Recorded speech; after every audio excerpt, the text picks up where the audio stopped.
వందనాలండి. యేసుక్రీస్తు నామమున శ్రోతలందరికీ వందనాలు. ఈ శిలువ ధ్యానాల సమయంలో యేసుప్రభు యొక్క శ్రమలు గురించి, గెత్సెమనే తోటలో ఆయన అనుభవించిన శ్రమలను గురించి కొన్ని విషయాలు మళ్ళీ జ్ఞాపకం చేసుకుందాం. చిన్న ప్రార్థన చేసుకుందాం. దయామయుడ యేసు నాయన స్తోత్రం ప్రభా. తండ్రి, గెత్సెమనే తోట అనుభవం దాని గురించి మాకు సరిగా అర్థమయ్యేటట్టు చేయమని, నా ద్వారా మీరే మాట్లాడమని యేసుక్రీస్తు నామమున వేడుకొంచున్నాను తండ్రి. ఆమేన్. హెబ్రీ పత్రిక 5:7-10 వరకు ఉన్న వాక్య భాగం నేను చదువుతుండగా జాగ్రత్తగా గమనించండి. హెబ్రీ 5:7-10 వరకు. శరీరధారి అయి ఉన్న దినములలో మహారోదనముతోనూ కన్నీళ్లతోనూ తన్ను మరణం నుండి రక్షింపగలవానికి ప్రార్థనలను యాచనలను సమర్పించి భయభక్తులు కలిగి ఉన్నందున ఆయన అంగీకరించబడెను. ఆయన కుమారుడయ్యుండియు తాను పొందిన శ్రమల వలన విధేయతను నేర్చుకొనెను. మరియు ఆయన సంపూర్ణ సిద్ధి నొందినవాడై మెల్కీసెదెకు యొక్క క్రమంలో చేరిన ప్రధాన యాజకుడని దేవుని చేత పిలువబడి తనకు విధేయులైన వారికి అందరికీ నిత్య రక్షణకు కారకుడాయను. ఈ మాటలు మీరు చక్కగా మరొకసారి దాని గురించి నేను చెప్తాను, ఒక్కోసారి వినండి. శరీరధారి అయి ఉన్న దినములలో, అంటే ఆయన ఈ లోకానికి శరీరధారిగా వచ్చిన సమయంలో ఆయన తనను మరణం నుండి రక్షింపగలవానికి ప్రార్థన చేశాడు. తనను మరణం నుండి రక్షింపగలవాడు దేవుడు, అక్కడే తండ్రి అయిన దేవుడు. ఆయనకు అంటే తండ్రి అయిన దేవుడు, కుమారుడైన దేవుడు ఒక్కడే అయినా కూడా ఆయన శరీరధారణ చేసినప్పుడు సంపూర్ణ మానవునిగా, సంపూర్ణ దైవత్వం ఉన్నా కూడా సంపూర్ణ మానవునిగా ఈ లోకానికి వచ్చాడు. కాబట్టి తన శ్రమలలో తన దైవత్వాన్ని వాడుకోలేదు, దేవునిపైన తండ్రి మీద ఆధారపడ్డాడు. అందుకనే మహారోదనముతో కన్నీళ్లతో, దీని కారణం ఎందుకు అని కూడా మనము ధ్యానించుకుందాం. ప్రార్థనలను యాచనలు సమర్పించి భయభక్తులు కలిగి ఉన్నందున ఆయన అంగీకరించబడెను. యెహోవాయందు భయభక్తులు కలిగి ఉండాలి అనే సంగతి దేవుడే చెప్పాడు, అది చేసి చూపించాడు. యేసుప్రభువు చేసిన ప్రతి ఒక్క కార్యం కూడా ఈ లోకంలో ఉన్నప్పుడు చేసినవి అన్నీ మాదిరిగా మన కోసం వదిలిపెట్టిపోయారు. ఏ సందర్భంలోనైనా, ఏ శోధనలోనైనా, ఏ కష్టంలోనైనా యేసుప్రభువు ఎలా చేశాడు అని మనం ఒక్క క్షణం నిలిచి ఆలోచిస్తే మన శ్రమలు కానీ, మన కష్టాలు కానీ చాలా తక్కువ అనిపిస్తాయి. అందుకని మనం భరించే శక్తి దేవుడు మనకిస్తాడు. కాబట్టి ఆయన కుమారుడై ఉండియు, అంటే కుమారుడై అన్నందువల్ల ఆయనకి చాలా శక్తి ఉంది, కానీ తన శక్తిని వాడుకోలే.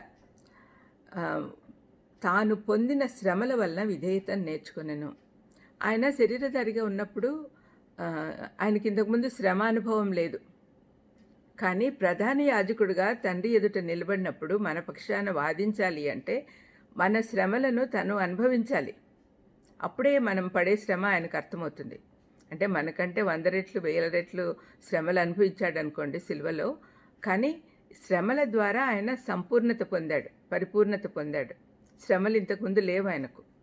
శ్రమల ద్వారా ఆయన విధేయతను కూడా నేర్చుకున్నాడు. అన్ని శ్రమలు పడుతున్నప్పుడు ఆయన నేను ఈ పని చేయలేను అని వెళ్ళిపోయి ఉండొచ్చు, కానీ విధేయత, తండ్రి అయిన దేవుడు ఒక ప్రణాళిక ఏర్పరిచాడు, కుమారుడు నెరవేరుస్తున్నాడు, పరిశుద్ధాత్ముడు ఆ తర్వాత దాన్ని కొనసాగిస్తాడు. తన పాత్ర ఇప్పుడు ఉంది.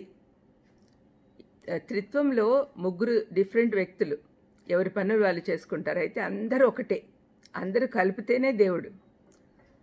తండ్రి, కుమారు, పరిశుద్ధాత్మ, త్రిత్వం, వీళ్ళందరూ ఏకమైనప్పుడే దేవుడు సంపూర్ణుడవుతాడు. మరి ఆ దైవత్వము ఆయన కుమారుడయ్యుండి తాను పడిన శ్రమల వల్ల విధేయత నేర్చుకున్నాడు. ఆయన సంపూర్ణ సిద్ధి పొందినవాడై మెల్కీసెదెకు యొక్క క్రమంలో చేరిన ప్రధాన యాజకుడిని దేవుని చేత పిలువబడ్డాడు.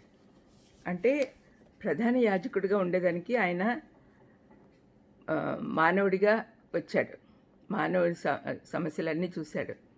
లేవీయులకు మాత్రమే చెందిన ప్రధాన యాజకత్వం ఆయనకు వచ్చింది. సిలువలో ఆయన మరణించకముందు ప్రధాన యాజకుడు ఆయన్ను ఆయన మీద అభాండాలన్నీ వేసి ఆయన మాట్లాడుతున్నప్పుడు ఆయన మాట్లాడకపోతే, సమాధానాలు చెప్పకపోయినప్పుడు ఆయన ఫ్రస్ట్రేట్ అయ్యి ప్రధాన యాజకుడు తన అంగీ చింపుకుంటాడు. లేవీయులు ఎప్పుడు కూడా, ప్రధాన యాజకుడుగా ఉండేవాడు ఎప్పుడు కూడా తన అంగీ చింపుకోకూడదు అని ధర్మశాస్త్రం చెప్తుంది. దానికి విరోధంగా అతను చేశాడు కాబట్టి ప్రధాన యాజకత్వం అతని నుంచి తీసివేయబడి యేసుప్రభుకి ఇవ్వబడింది. ఎందుకు ఇవ్వబడింది అంటే, ఆయన సిలువలో మరణించి పునరుద్ధానుడై తండ్రి కుడిపార్శ్వమున కూర్చున్నప్పటి నుంచి రెండో రాకడ వరకు ఆయన ప్రధాన యాజకత్వం స్వీకరించాడు. ఆయన మన తరపున న్యాయవాదిగా తండ్రి ఎదుట నిలబడ్డాడు. ఇక్కడ ప్రకటన గ్రంథం 5:6 చెప్పబడినట్టు, వధింపబడినట్లున్న గొర్రెపిల్లగా ఆయన సింహాసనం మధ్యన నిలవబడి ఉండుట చూసెను అని యోహాన్ రాస్తున్నాడు. తను చూశాడని దేవుడు చూపించాడు. ఆ విధంగా ఆయన ప్రధాన యాజకుడిగా ఉండడానికి కావలసిన యోగ్యతలన్నీ సంపాదించుకున్నాడు. ప్రధాన యాజకుడై ఉండాలి అంటే ఒక మానవుడై ఉండాలి. దేవుడి గురించి తెలిసి ఉండాలి, మనుషుల గురించి తెలిసి ఉండాలి. మనుషుల గురించి తెలవాలి అంటే ఆయనకు శ్రమలు తెలియదు. ఆ శ్రమల నుంచి ఆయన పరిపూర్ణత పొందాడు. ప్రధాన యాజకుడిగా ఉండడానికి సంపూర్ణ ఆధిపత్యంతో వెళ్ళాడు, సంపూర్ణ యోగ్యతలతో ఆయన వెళ్ళాడు. అది ఆ శ్రమ అనుభవము కొన్ని విషయాలు మనం చూద్దాం. ఇప్పుడు నేను చదివిన వాక్య భాగంలో హెబ్రీ పత్రికలో క్రీస్తు మన కొరకు అనేక శ్రమలు పొందాడనే సంగతి గుర్తు చేసుకుంటున్నాం. యేసయ్య మనలాగా అన్ని విషయంలోనూ శోధింపబడి బలహీనుడైనందున ఆయన మనలాంటి మానవుడే. ఆయన పట్టబడినప్పుడు రోమ సైనికులు వచ్చి పట్టుకున్నప్పుడు గెత్సేమనే తోటలోనే పట్టుకున్నారు. మత్తయి 26:53లో 12 సేనా వ్యూహముల కంటే ఎక్కువ మంది దూతలను రప్పించగలిగినవాడు. అంటే 12 సేనా వ్యూహములు అంటే దాదాపు 72,000 మంది సైనికులు. మల్కు చెవి పేతురు తెగ నరికినప్పుడు యేసుప్రభు చెప్పిన మాటలు, నాకు చేత కాదా, నేను అడిగితే తండ్రి సేనలను పంపించడా, పరలోక సైన్యాన్ని దింపుతాడు కదా, నువ్వెందుకు తొందరపడతావు? నేను ఈ పని చేయకపోతే ప్రజలకు విమోచన రాదు, నేను వచ్చిన పని పూర్తి కాదు, కాబట్టి నీ కత్తి ఒరలో పెట్టేసుకో అని చెప్పి ఆ చెవి మళ్ళీ అతికిస్తాడు అనమాట. ఆయనకు కొత్త చెవి ఇస్తాడు. కానీ తను చేయగలిగి ఉన్న సామర్థ్యం ఉన్నా కూడా చేయలేదు. సామాన్య మానవులమైన మనము కష్టము బాధ ఎలా సహిస్తామో అదేవిధంగా ఆయన కూడా వాటిని భరించాడు.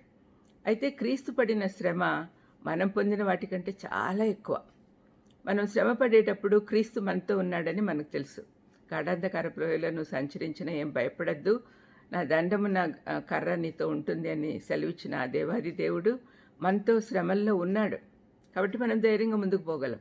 కానీ యేసుప్రభు అయితే తను శ్రమ పడేటప్పుడు తండ్రి అయిన దేవుడు సహాయపడలా. ఆయన చెయ్యి వదిలేశాడు.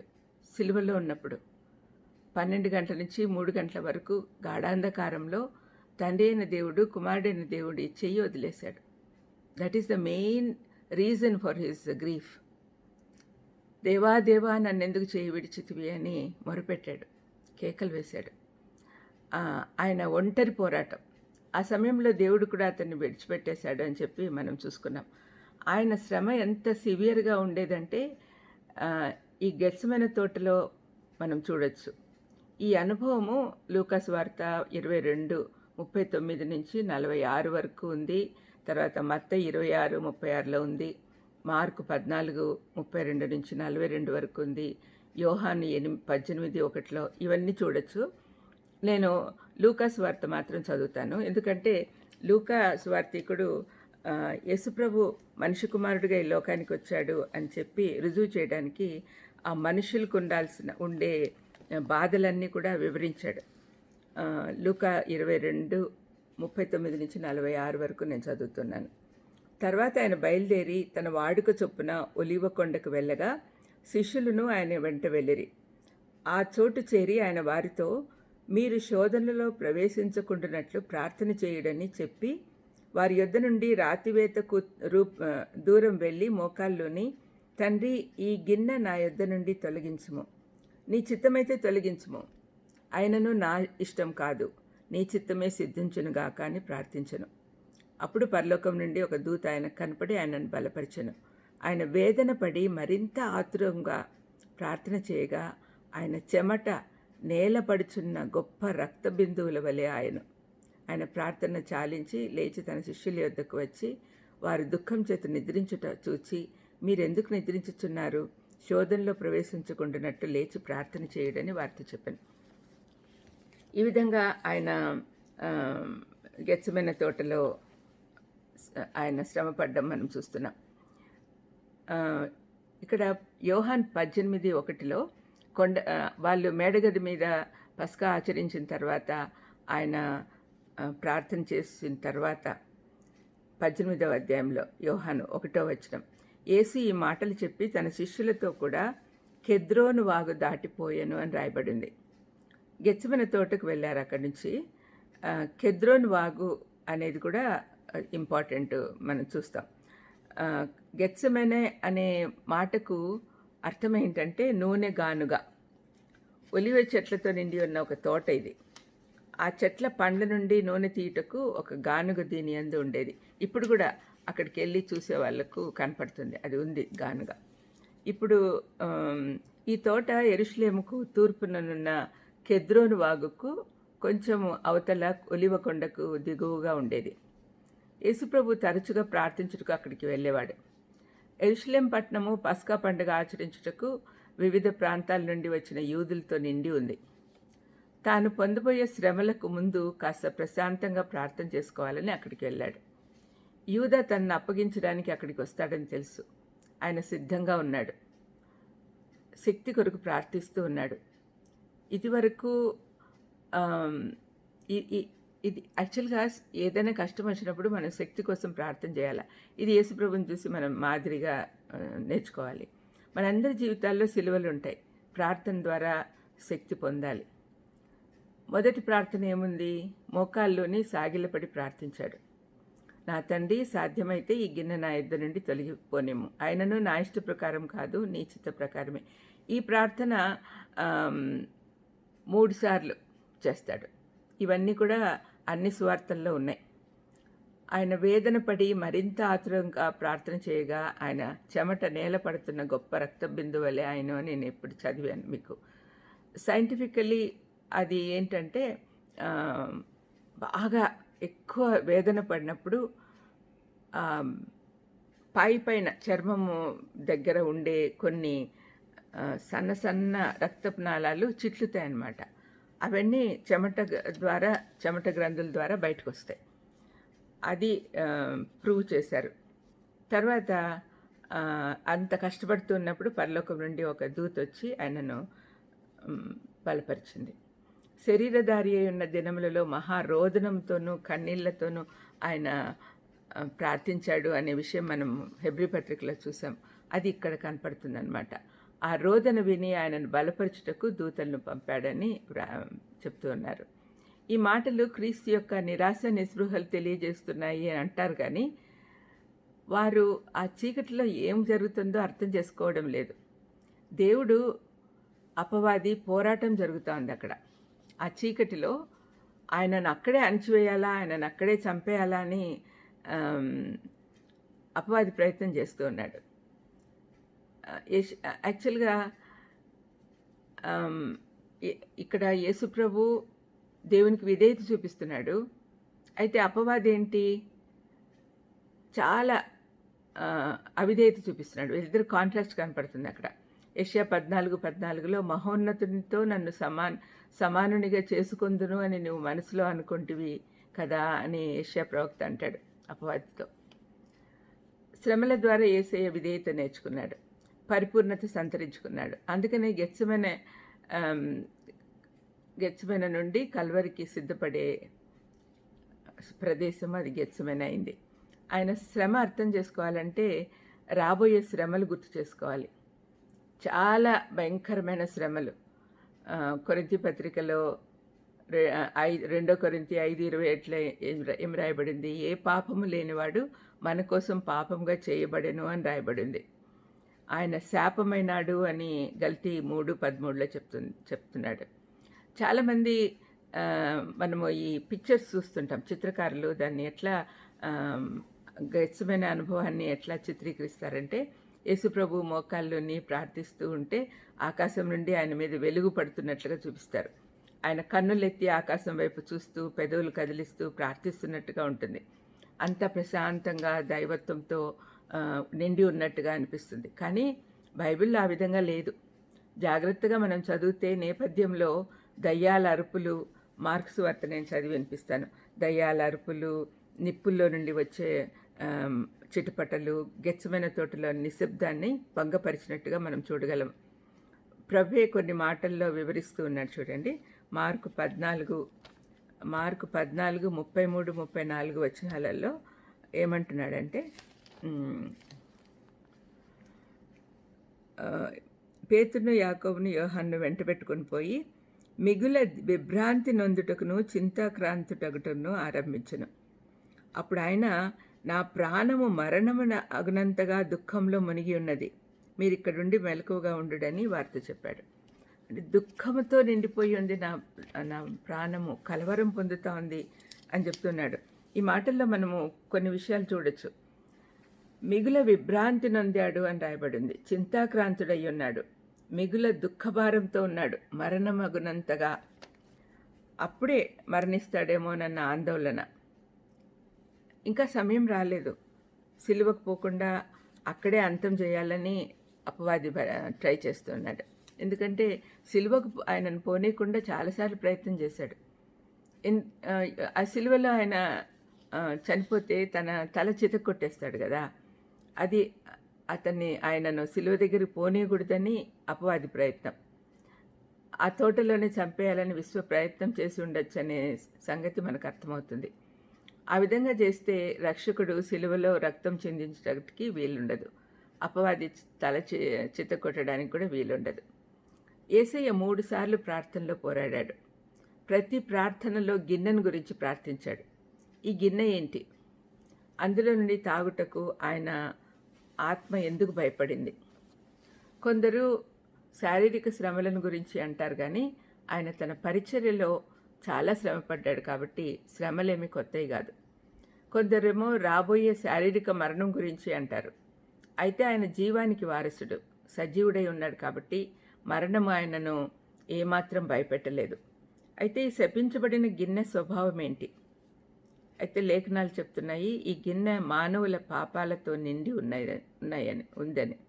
అందులోకి చూసిన ప్రభువు ఆయనకు దుర్వాసన, విషవాయువులు బయటకు వస్తున్నట్లుగా కనపడుతున్నాయి.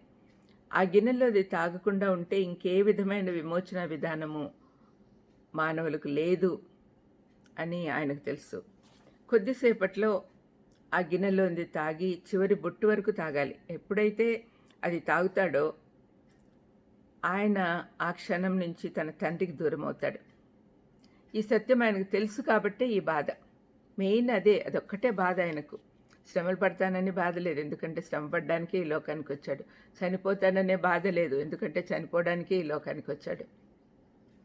ఆ గిన్నెలోది తాగేసి తను పాపంగా చేయబడతాడనే బాధ కూడా లేదు, ఎందుకంటే అది ప్రణాళికలో భాగమే. కానీ ఒక్క విషయం ఆయన భరించలేకుండా ఉన్నాడు. తండ్రి తన చేయి వదిలిపెడతాడు. దాదాపు 3 గంటలు ఆయన సన్నిధిలో లేకుండా గడపాల్సి వస్తుంది అని బాధ. అది ఆయనను కృంగదీస్తూ ఉంది. హెబ్రీ పత్రిక 2:9లో ఆయన ప్రతి మనుషుని కొరకు మరణం అనుభవించుటకే ఈ లోకానికి వచ్చాడు అని రాయబడింది. ఆయనకు తెలుసు మరణం అనుభవించడానికి ఈ లోకానికి వచ్చాడు. యెషయా 53లో ఈ విషయము ప్రవచింపబడి ఉంది. రోమా 4:25లో ఆయన మన అపరాధముల నిమిత్తం అప్పగింపబడి మనం నీతిమంతులుగా తీర్చబడుటకై లేపబడెను అని రాయబడింది. మనం ఆత్మీయంగా సజీవులుగా ఉండుటకై ఆయన శారీరక మరణము పొందాల్సి వచ్చింది. ఆత్మ శరీరంతో వేరు చేయబడాలి. ఆత్మీయ మరణము అంటే తండ్రికి దూరం అవుట, 2 పొందాల్సి ఉంది. ఆయన శారీరక మరణము, ఆత్మీయ మరణం 2 అనుభవించాల్సి వచ్చింది మన కోసమని. 2 కొరింథీ 5:21లో ఏ పాపము లేని ఆయన మన కొరకు పాపంగా చేయబడెను అని చెప్పాను కదా. 1 పేతురు 2:24లో మన పాపముల కొరకు ఆయన మన పాపములను మాను మీద మోసుకొనెను అని రాయబడింది. 1 పేతురు 3:18లో అనీతిమంతుల కొరకు నీతిమంతుడైన క్రీస్తు శరీర విషయంలో చంపబడి ఆత్మ విషయంలో బతికించబడి పాపంలో విషయంలో ఒక్కసారి శ్రమపడాను. ఇవన్నీ కూడా నేను ఎందుకు చదువుతున్నాను అంటే, ప్రతి ఒక్క విషయం కూడా యేసుప్రభు మన కోసం చేసిన త్యాగం గురించే చెప్తుంది. ఆయన శ్రమలు ఎంతగా అనుభవించాడో మనకు తెలుస్తూ ఉంది.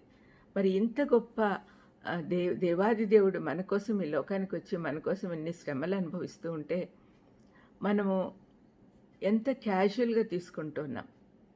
We are not taking it seriously. We have to think about it. 1 కొరింథీ 15:45 ప్రకారము, కడపటి ఆదామైన యేసయ్య తన విధేయత ద్వారా గెత్సెమనే తోటలోకి వెళ్ళాడు. ఇక్కడ ఆయన చేసిన ప్రార్థన విధేయతకు పరాకాష్ట. మానవుని చరిత్ర ఏదైనా తోటలో మొదలైంది. మొదటి పాపం అక్కడే జరిగింది. మొదటి ఆదాము అవిధేయత అక్కడే చూపాడు. ఇక్కడేమో యేసుప్రభు విధేయత చూపిస్తున్నాడు. మొదటి ఆదాము తన అవిధేయత ద్వారా మానవ లోకానికి పాప మరణాలని తెచ్చాడు. కానీ కడపటి ఆదాము తన విధేయత ద్వారా నమ్మిన వారికి అందరికీ జీవము, నీతి తెచ్చాడు. ఫిలిప్పీ 2:8 శిలువ మరణం పొందినంతగా విధేయత చూపించాడు అని రాయబడింది. చరిత్ర భవిష్యత్తులో ఒక అందమైన తోటలో ఎండ్ అవుతుంది. అది యోహాను ప్రకటన 21:22 చూపించిన తోట. మనం తిరిగి ఏదైనా తోట, కొత్త ఆకాశం, కొత్త భూమి వచ్చినప్పుడు తిరిగి ఏదైనా తోటలో మనం ఉంటాం. ఆ ఆశ, ఆ నిరీక్షణ మనకి ఇవ్వడానికి ఇన్ని శ్రమలు అనుభవించాడు. అక్కడైతే మరణం ఉండదు, శాపం ఉండదు, జీవజల నది పారుతుంది, జీవవృక్ష ఫలములు సమృద్ధిగా దొరుకుతాయి. ఏదైనా అవిధేయతకు, పాపంకు మూలమై ఉన్నది. గెత్సెమనే విధేయతకు, సబ్మిషన్కు సూచనగా ఉంది. పరలోకము, సంతోషము, సంతృప్తి, సమాధానంతో కూడిన తోటగా ఉండి దేవుని మహిమపరుస్తుంది. గెత్సెమనే తోట అనుభవం తర్వాతనే మనకు తిరిగి ఆదాము పాపం ద్వారా పోగొట్టుకున్నవన్నీ తిరిగి దొరుకుతాయి. అది గెత్సెమనే యొక్క ఇంపార్టెన్స్. గెత్సెమనే తోటలో ఒలీవ పండ్ల గానుగలో నలిపివేయబడినట్లు యేసయ్య నలపబడినాడు. ఇది ప్రవచనాత్మకమని యెషయా 63:3 చూడొచ్చు. ఒంటరిగా ద్రాక్ష గానుగను తొక్కి తిని జనములలో ఎవడునూ నాతో కూడా ఉండలేదు అని రాయబడింది. ఆయన అనగొట్టబడి మనపై రావాల్సిన తీర్పును అనుభవించాడు. ఈ కెద్రోన్ అనే వాగు కూడా ప్రాముఖ్యమైంది. కెద్రోన్ దాటి వచ్చాడు అని యోహాను 18:1 చూసాం కదా. ఆ పేరుకు అర్థము డస్కీ అండ్ గ్లూమీ, చీకటితో నిండినది అని. దేవాలయంలో చేసే బలుల నుండి వేలాది గొర్రెలను అర్పించేవాళ్ళే ప్రతిరోజు. ఆ రక్తము ఆ నీటిలో కలియటం వల్ల నీరు నల్లగా ఉంటాయి. యేసుప్రభు ఆయన శిష్యులు శ్రమల నుండి వెళ్ళుటను యేసుప్రభు దేవుని ఉగ్రత అనుభవించేటట్టుగా ఉన్నాడు అనేటానికి ఇది సాదృశ్యంగా ఉంది. ప్రవచనాత్మకంగా కీర్తన 42:7 తర్వాత యోనా 22:3 కూడా ఉంది. కీర్తనలో ఏముందంటే, నీ అలలన్నీయు నీ తరంగములన్నీయు నా మీదుగా పొర్లి పారి ఉన్నవి అంటున్నాడు. యోనా 2:3 నీ తరంగములను నీ కుర్రులను నన్ను కప్పి ఉన్నవి అన్నాడు. కెద్రోనుకు చారిత్రక ప్రాముఖ్యత కూడా ఉంది. దావీదు మహారాజు అబ్షాలోంతో మోసగించబడి తన వారందరూ తనను విడిచిపెట్టినప్పుడు వారి నుండి పారిపోయేటప్పుడు కెద్రోను వాగు దాటాడు. అది 2 సమయాల్లో మనం చూడగలం. యేసయ్య కూడా తన వారితో తృణీకరింపబడి తన ప్రియ శిష్యుల్లో ఒకడైన యూదా ద్వారా అప్పగించబడి ఆ తర్వాత అక్కడికి వచ్చాడు కదా, దుఃఖపడ్డాడు. దావీదును మోసం చేసిన అహీతోపెలు ఊరేసుకొని చనిపోయాడు. అబ్షలోం చెట్టుకు వేలాడి చనిపోయాడు. యూదా కూడా ఊరేసుకొని చనిపోయాడు. అంటే దావీదు కూడా యేసుప్రభుకు కొన్ని విషయాల్లో ముంగుర్తుగా ఉన్నాడు. తనకి ఏం జరుగుతుందో సంపూర్ణంగా తెలిసి యేసయ్య అక్కడికి వెళ్ళాడు. మానవునిగా తనకు కావలసిన మనోధైర్యము, సహవాసము ఇస్తారనుకొని తనకు ప్రియమైన శిష్యులు పేతురు, యాకోబు, యోహాన్ని తీసుకెళ్తే వాళ్ళు కూడా నిద్రపోయారు. మనం కూడా అంతే. యేసయ్య అంటే ఎంత ప్రేమ అని చెప్తాం, కానీ ఏదైనా అవసరం వచ్చినప్పుడు మనం ఫెయిల్ అయిపోతూ ఉంటాం. పాపం యొక్క శక్తి, భారము చాలా పెద్దదని ఆయనకు తెలుసు. కాబట్టి శక్తి కొరకు, ధైర్యం కొరకు ప్రార్థించాడు. సార్వభౌముడైన యేసయ్యకు తాను అనుభవించబోయే శ్రమలను గురించి తెలుసు కాబట్టి ఆయన ఈ బాధ అనుభవిస్తూ ఉన్నాడు. తన్ను మరణం నుండి రక్షింపగలవాడి దేవుడు ఒక్కడే కాబట్టి ఆయనకు ప్రార్థిస్తున్నాడు. మరణాన్ని కానీ సిలువ శ్రమలను కానీ తప్పించుకోవడానికి కాదు, కానీ అందుకోసమే ఆయన లోకానికి వచ్చాడని మనకి తెలుసు కదా. యోహాన్ 12:27లో చెప్తాడు, ఇందుకోసమే కదా నేను ఈ లోకానికి వచ్చినాను అని. అందుకని దానికోసం కాదు, మెయిన్ రీజన్ ఈజ్ తన తండ్రి నుంచి తను విడిపోవాల్సి వస్తుంది అనే బాధ. జాన్ మెకార్థర్ ఏమంటున్నాడంటే, Jesus was not asking to be saved from dying, but to be saved out of death, to be saved from remaining in death. He wanted to be assured of resurrection. తను చనిపోయిన తర్వాత తిరిగి లేయాలి అనే దాని గురించి ప్రార్థిస్తున్నాడు అని John MacArthur అంటున్నారు. గెత్సెమనే తోటలో యేసుప్రభు విధేయత నేర్చుకున్నాడు. తన చిత్తాన్ని దేవుని చిత్తానికి అప్పగించాడు. అక్కడే తను తాను యూదాకు అప్పగించుకున్నాడు. గొల్గొతాలో తన బాడీని సమర్పించుకున్నాడు. సంపూర్ణ సిద్ధి పొందాల్సిన అవసరము ఆ దేవదేవునికే ఉన్నప్పుడు మనమెంతటి వారం? అందుకనే మనం యేసుప్రభు మాటలు నేర్చుకోవాలి. తను ఉపేక్షించుకొని తన సిలువ ఎత్తుకొని తను వెంబడించాలి అని దేవుడు చెప్పిన మాటలు మనం అర్థం చేసుకోవాలి. మనం ఎప్పుడు కూడా దేవుడు మనతో ఉన్నాడు అనే విషయం మనం జ్ఞాపకం పెట్టుకుంటే ఏ దానికి భయపడాల్సిన అవసరంలా. ఎన్ని శ్రమలు వచ్చినా కూడా దేవుడి చిత్తం లేనిదే ఏది జరగదు. కాబట్టి యేసుప్రభు మన కోసం సిలువలో మరణించకముందు శక్తి కోసం ప్రార్థించినట్లుగా మనం కూడా మన జీవితంలో శ్రమలు వచ్చినప్పుడు యేసుప్రభువును మాదిరిగా తీసుకొని ఆయనని ఇమిటేట్ చేయాలి. ప్రతి దాంట్లో ఆయనలాగా ఉండాలని ఆలోచిస్తే ఆయన సారూప్యంలోనికి రావడానికి మనకు వీలు కలుగుతుంది. ప్రార్థన చేసుకుందాం. దయామేడ యేసునాయన స్తోత్రం ప్రభా. తండ్రి, గెత్సెమనే అనుభవం గురించి కొన్ని విషయాలు జ్ఞాపకం చేసుకొని ఉంటుండగా తండ్రి మాకు కూడా ఎలాంటి శ్రమలు వచ్చినా కూడా ముందు మీ సన్నిధికి వచ్చేది నేర్పించమని యేసుక్రీస్తు నామమున వేడుకొంచున్నాను తండ్రి. ఆమేన్. God bless you.